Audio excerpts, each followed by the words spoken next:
Everybody in this life at some point in their lives want to own a car, whether for work or family movement. In fact, just to make their own lives easy, to make our own lives easy. And only a few people can afford brand new cars. What happens to the rest of the people?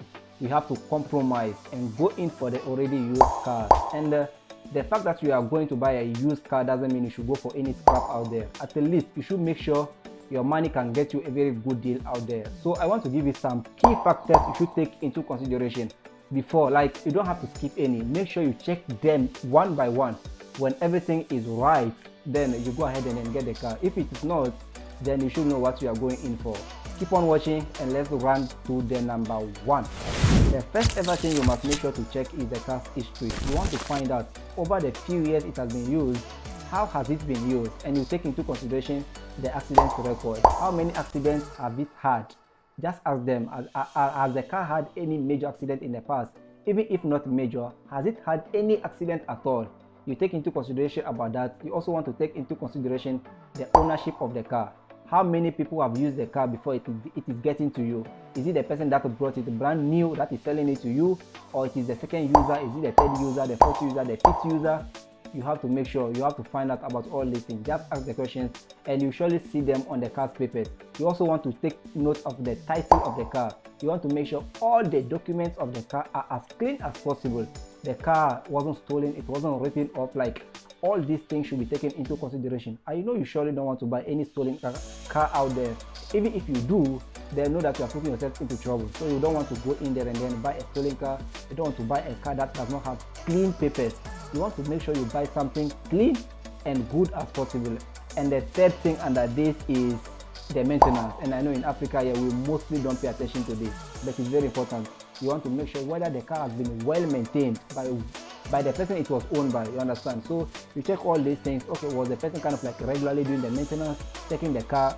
The car is a machine, so you probably have to make sure you pay attention to it. There are some people, bro, they don't even pay attention to their car. Whether it is borehole, they'll go in there and come out. Whatever it is, they don't change the oil regularly. So you don't want to buy a car that has suffered, that has been tortured. if it was tortured, then imagine what it's going to do to you. So you are surely going to buy some scrap out there. So all these things are things you are supposed to take into consideration. Now let's jump to number two. The second thing you must also make sure to check is the car's physical condition. Bro, I know you want to look at your car and you admire it so much, so you don't want to go and buy anything out there. So check the car's physical condition, the body. Are there dents, scratches, rust? Bro, check everything around this. The tires, you don't want to buy a car that have already worn out tires. If you buy it, go and ask how much a new car tire is being sold in the market. That's going to be an additional cost to you. So buy something that is still in good condition, and then it will take you some few years before you even change it. Also, you want to check the interior. You want to make sure the lights are working. You want to make sure whether the AC is working or not. You want to make sure whether, like, bro, everything around it. And even about the body, also ask them whether it has been re-sprayed or not. Is it the original spray on the car, or they have re-sprayed it? Then you check the lights, the AC, and all around it. You also want to check under the car whether there are no rats, not rats, but rats.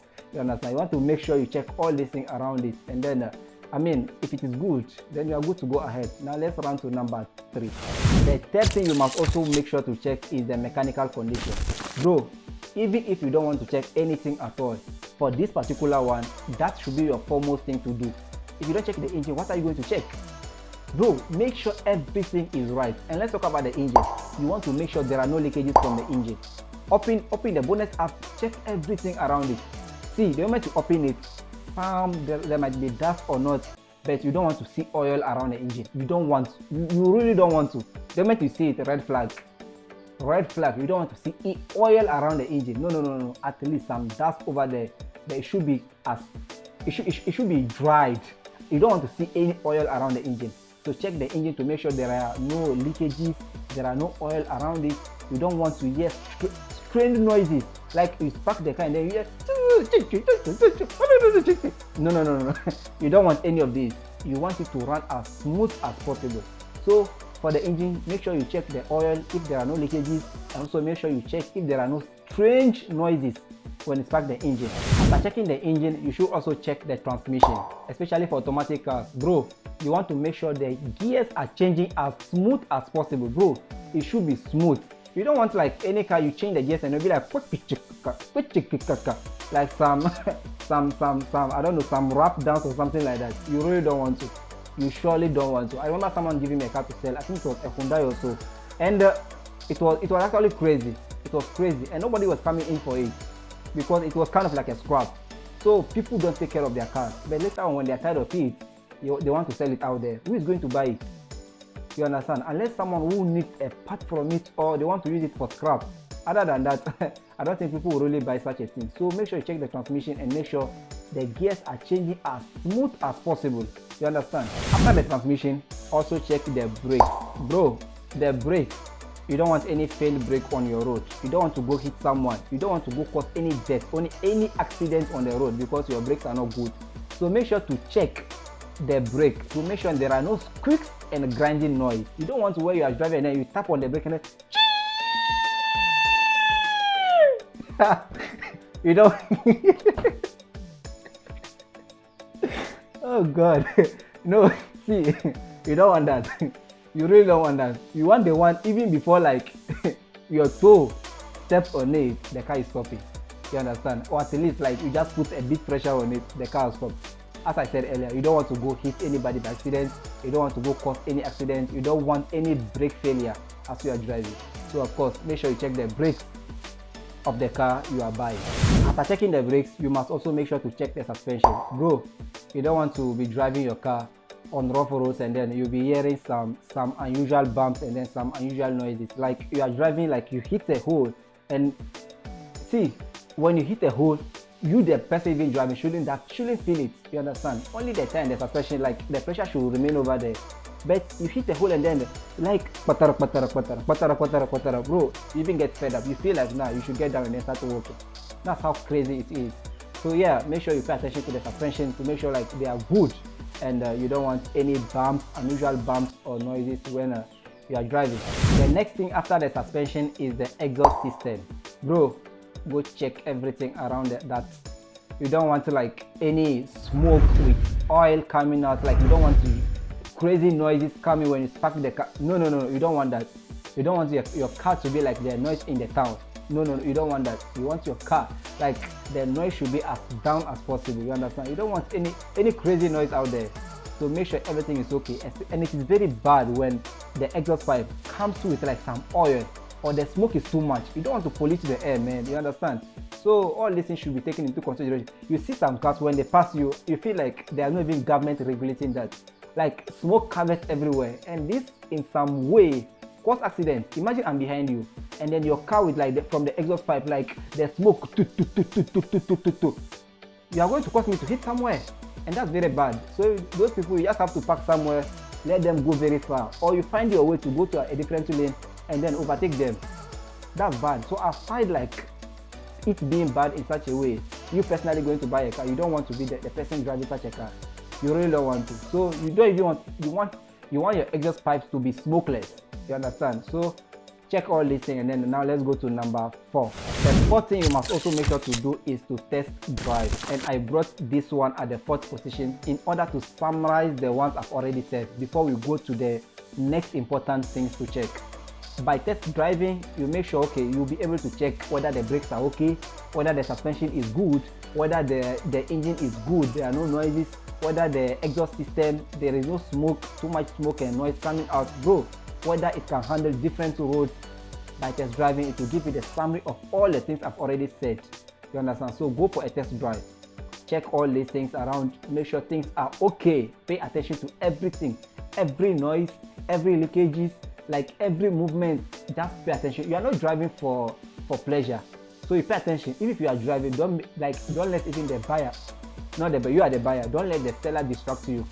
It's just supposed to be quiet, so your mind is paying attention to the noise, to the movement, everything.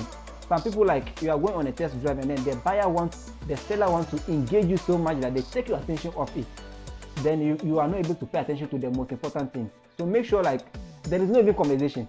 When you get back, you can now talk and then you bring your point. Okay, this was here, how do we do it? When a test driving, nobody is talking. Don't let anybody deceive you. Nobody is talking during a test drive.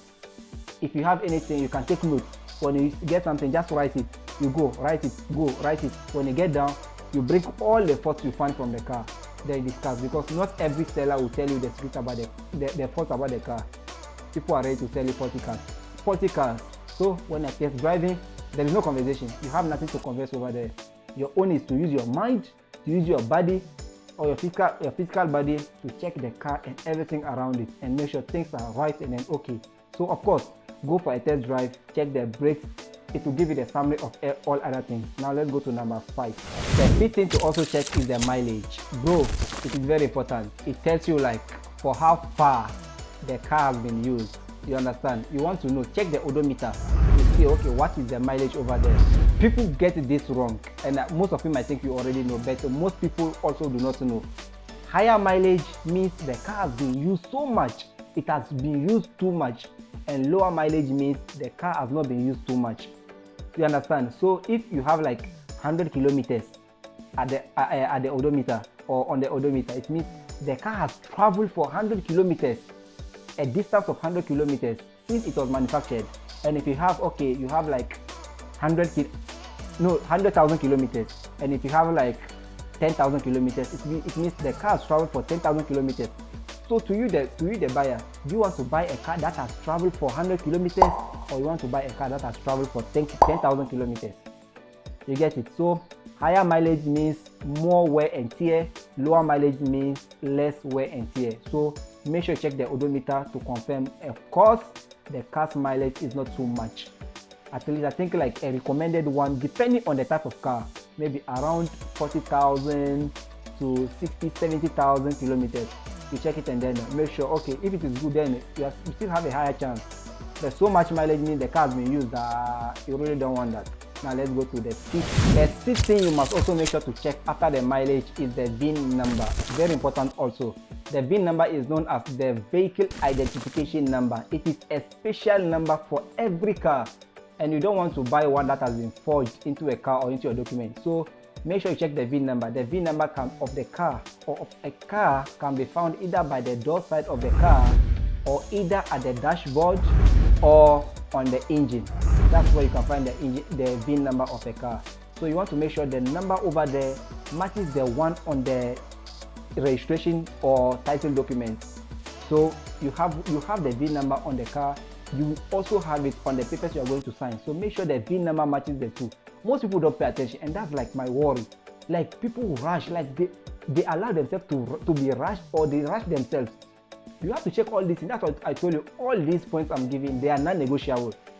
They are non-negotiable. You have to see, write it down. Check everything I am saying. You understand? I said the most important. I can tell you so many things, but I'm giving the most important ones to check. So check the VIN number. Make sure the one on the car matches the one on the papers. The one on the car matches the one on the papers. Not that they give you the papers to sign, you sign very well, now you are the car owner. No. You are worrying yourself. You are putting yourself into trouble, unforeseen circumstance. So the VIN number on the car should match the one on the registration or the title document. Now let's go to number. And the seventh thing to check on the car is the running cost. That is where everything lies. This is another important thing, most important thing you should check. The running cost. Bro, you don't want a car that will suck away all the money from you. Like there are people out there, the way they have been spending on the car is more than they buy a new car. Unknowingly, because the person doesn't know, feel like, okay, let me fix it. Tomorrow, another problem. Petty problems. By the time you realize that in a year, it compounds. You understand? They realize, wait, I could have bought a brand new car. That's how some people are depressed. That's what they are into. So you want to find out about the fuel efficiency. You want to know, okay, how much fuel does this car consume? So that's why I have like fuel capacity, 1.2 liters, okay, 2.0, 1.8, 1.0. Check all this. And after I check, also make sure that indeed it really consumes such. Because some cars can a bit be tricky. So find out how much fuel does the car consumes. Then you know, okay, if I put like 2 gallons, how long is it going to take me? If I put like, okay, 10 liters, how long is it going to travel? Then you compare, and then know, okay, like, oh, this car, okay, it won't consume so much. Okay, this one, it will consume so much. If you don't pay attention to it, bro, you surely have an issue. And the next thing also is the insurance. find out how much it will cost you to insure the car. Find out how much it, because insurance for each and every car is different, just like the way the duty, the import duty for every car is different. So find out, okay, if you want to insure the car, because it is something you'll be paying regularly, yearly. So you want to find out, okay, how much you are supposed to be paying on to insure your car. And also the last sub factor to check under this is the spare parts. You don't want to buy a car that when you are looking for spare parts, they tell you unless you go to China yourself, unless you go to Japan yourself, unless you go to Europe yourself and then go and look for it. No. You want a car that has spare parts that are everywhere, easy to find in the market. So no, okay, like what is the popularity of the car you are buying? The more popular the car is, it means easier it is to find any spare parts. You want a car that when it breaks down, you can easily call any shop and then they get you. You call and they, oh, we have it. You call and they, oh, we have it. Don't want, you call it, we don't have it. You call it, we don't have it. Bro, you can pack your car, you end up packing it and then wait for it to be imported 3 months or maybe express 2 weeks, but you pay more. You don't want that. So make sure the car you are buying, the spare parts are available in the market and you always suffer getting it. Now let's go to number 8. The 8th and last final point you must make sure to check is to get a mechanic's opinion. I think this last point or key factor summarizes everything, and I could have made it the first thing, but I just want you to know what you should also know, you being the person going to buy. You still need, even if you go ahead and then check it by yourself, you still need a mechanic's opinion. And most of the time when you want to do this, just go to any mechanic shop. Every car owner has a mechanic, you understand, or a personal mechanic. And if you don't, you're a first time buyer, just ask around one of the best mechanics shop. You go and then ask one of the best mechanics in that shop. You take the person, stop the person well. Whatever the person asks you for, yeah, just make sure you stop, like you give the person something. Tell them you give them something good. You take them to the site where the car is being sold and they'll check everything for you. That alone will save you the stress of you yourself going to check all these things. So take the mechanic along with you. You check everything, just check everything. He will do everything for you. Unless you realize, okay, like he has forgotten to check something, then you'll be like, oh, Charlie, check this one too, check this side too. Is it okay? Is it okay? Is it okay? Other than that, the mechanic is there to do everything for you and you don't have to stress yourself. You understand? So yeah, it is very important. You can't skip these key factors. You cannot skip them. They are the most important thing. If you skip one, it means you have procrastinated your problem into the future, because whatever you skip when you are buying a used car now, you surely meet it in the future, and that will be an extra cost to you.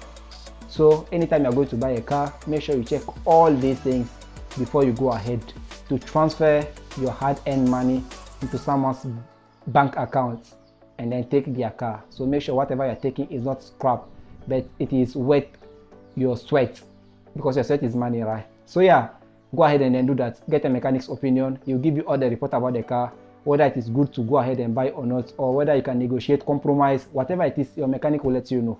I'm coming.